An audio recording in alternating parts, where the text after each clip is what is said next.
ఎప్పుడైనా ఎక్కడైనా మీ చేతిలోనే వార్తా ప్రపంచం. మీ మొబైల్లో, మీ కంప్యూటర్లో, మీ టీవీలో సాక్షి టీవీ డిజిటల్ ప్రసారాల కోసం లాగిన్ అవ్వండి www.youtube.com/sakshi-tv. సబ్స్క్రైబ్ సాక్షి టీవీ యూట్యూబ్ ఛానల్.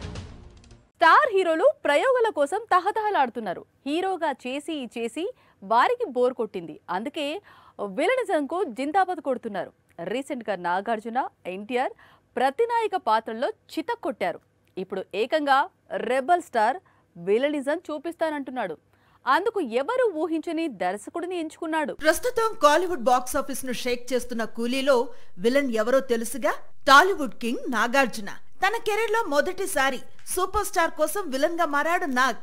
అందుకు తగ్గట్లే అక్కినేని విలన్ రోల్ కు సూపర్ రెస్పాన్స్ వచ్చింది. మూవీ 500 కోట్లు దాటేందుకు దోహదపడింది. స్టార్ హీరోలు విలనిజం అనేది latest trend.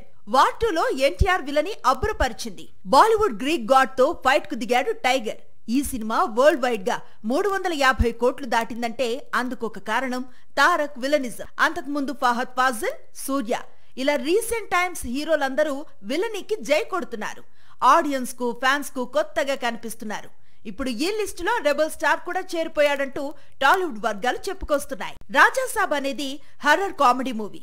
Fauji love story. Spirit ఇది సందీప్ వంగ స్టైల్ కంప్లీట్ యాక్షన్ ఫిల్మ్. ఇక సలార్, కల్కి సీక్వెల్స్ సంగతి తెలిసిందే. ఇవన్నీ కూడా వేటికవే డిఫరెంట్ మూవీస్.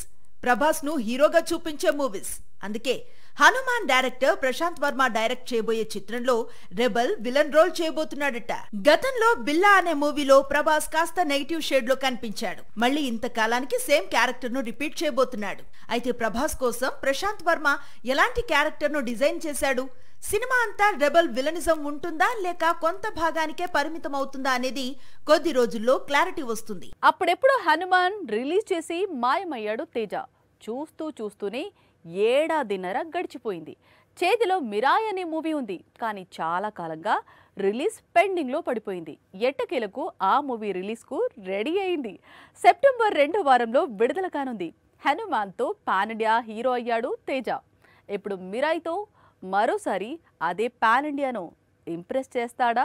గత ఏడాది సంక్రాంతికి రిలీజ్ అయిన హనుమాన్ తో పాన్ ఇండియా బ్లాక్ బస్టర్ కొట్టాడు తేజ సజ్జా.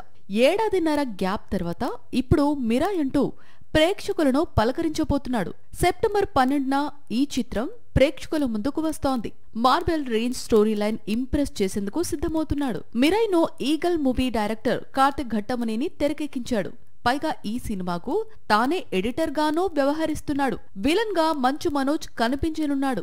మిరాయ్ తో కనుక తేజ సజ్జా పాన్ ఇండియాను షేక్ చేస్తే కెరీర్ బిగినింగ్ లోనే పాన్ ఇండియా స్టార్ అవుతాడు. ఈ సినిమా రేంజ్ ఏంటి అనేది సెప్టెంబర్ 12న తెలుస్తుంది. స్టార్ హీరోల ఫేవరెట్ ఫెస్టివల్ ఏదో తెలుసా? సంక్రాంతి. సెలబ్రేట్ చేసుకోవడానికి కాదు, తమ సినిమాలను రిలీజ్ చేసేందుకు. పొంగల్కు మించిన ఫెస్టివల్ లేదని ఫిక్స్ అయ్యారు స్టార్స్. అందుకే ఏడాది ముందు నుంచే సంక్రాంతికి వస్తున్నట్లు ప్రకటిస్తుంటారు. ఇప్పుడు ఈ రేస్లోకి సాక్షాత్తు రెబల్ స్టార్ ఎంట్రీ ఇచ్చాడు. రాజాసాబ్ డిసెంబర్లో కాదు, జనవరిలోనే విడుదల అంటున్నాడు. సంక్రాంతికే వస్తానంటున్నాడు. రాజాసాబ్ మరోసారి వాయిదా పడింది. ఈసారి ఏకంగా సంక్రాంతికి పోస్ట్ పోన్ అయింది. ఈ విషయాన్ని రాజాసాబ్ నిర్మాత స్వయంగా చెప్పుకొచ్చాడు. జనవరి 9న రాజాసాబ్ థియేటర్స్ కు వస్తారని చెప్పాడు. పొంగల్ కు రెబల్ అంటే చిన్న విషయం కాదు. ఎందుకంటే ఎన్నో ఏళ్ల తర్వాత సంక్రాంతికి బరిలోకి దిగుతున్నాడు రెబల్. గతంలో ఎప్పుడో వర్షన్ రిలీజ్ అయినప్పుడు, యోగి విడుదలైనప్పుడు పొంగల్ కు బరిలోకి దిగాడు రెబల్. మధ్యలో రాధేశ్యామ్, కల్కి లాంటి చిత్రాలను ముందుగా సంక్రాంతికి విడుదల చేయాలని ప్లాన్ చేశాడు. కానీ కుదరలేదు. ఆ కోరిక రాజాసాబ్ తో తీరుతోంది. రెబల్ పొంగల్ కు వస్తాడు సరే, మరి ముందు నుంచే ఖర్చు వేసిన స్టార్ సంగతేంటి? ఆల్రెడీ మెగాస్టార్ వస్తున్నానని టీజర్ రిలీజ్ చేశాడు. మాస్ రాజా కూడా వస్తున్నాను అంటూ పోస్టర్ విడుదల చేశాడు. పొలిసెట్టి కూడా వస్తున్నాను అంటూ సందడి చేస్తున్నాడు. రెబల్ వస్తే వీరందరూ వస్తారా? ఒకరు ఇద్దరు వెనక్కి తగ్గుతారా? లేదా 1-2 రోజులు అట్టు ఇటుగా అందరూ బరిలోకి దిగుతారా అనేది ఇప్పుడు ఇండస్ట్రీలో హాట్ టాపిక్ గా మారింది. సంక్రాంతి పండక్కి ఎన్ని సినిమాలు వచ్చినా వసూళ్లకు తిరుగుండదు. ఈ విషయాన్ని గత కొన్ని పొంగల్ సీజన్స్ లో రిలీజ్ అయిన మూవీస్ అవి కొల్లగొట్టిన కలెక్షన్స్ ప్రూవ్ చేశాయి. గుంటూరు కారంను ఢీకొట్టి హనుమాన్ భారీ వసూళ్లు రాబట్టింది. గేమ్ చేంజర్ క్రేజ్ ను తట్టుకొని సంక్రాంతికి వస్తున్న తిరుగులేని బ్లాక్ బస్టర్ గా నిలిచింది. అందుకే సంక్రాంతి సీజన్ లో క్లాష్ అంటే స్టార్ హీరో లైట్ తీసుకుంటారు. ఎవరొచ్చినా ఎంతమంది వచ్చినా సినిమా రిలీజ్ చేయడానికే ఆసక్తి చూపుతారు. అలాగే చిరు కూడా రావిపూడి డైరెక్ట్ చేస్తున్న మన శంకర వరప్రసాద్ గారు మూవీని సంక్రాంతికి రిలీజ్ చేస్తున్నట్లు ప్రకటించాడు. ఆల్రెడీ రీసెంట్ గా టీజర్ కూడా విడుదల చేశారు. మాస్ జాతర తర్వాత కిషోర్ తిరుమల దర్శకత్వంలో రవితేజ నటించే కొత్త చిత్రాన్ని వచ్చే సంక్రాంతికి విడుదల చేయబోతున్నట్లు మేకర్స్ ప్రకటించారు. అలాగే పొలిశెట్టి న్యూ మూవీ అనగనగా ఒక రాజు కూడా సంక్రాంతికి విడుదల కానుంది. వీటితో పాటు తమిళం నుంచి విజయ్ నటిస్తున్న చివరి చిత్రం జననాయకన్ కూడా విడుదలకు ముస్తాబవుతోంది. రాజాసాబ్ మాత్రం వీరందరికంటే ముందే అంటే జనవరి 9నే ప్రేక్షకుల ముందుకు వస్తుండటంతో వసూళ్లు కలిసొచ్చే అవకాశాలున్నాయి.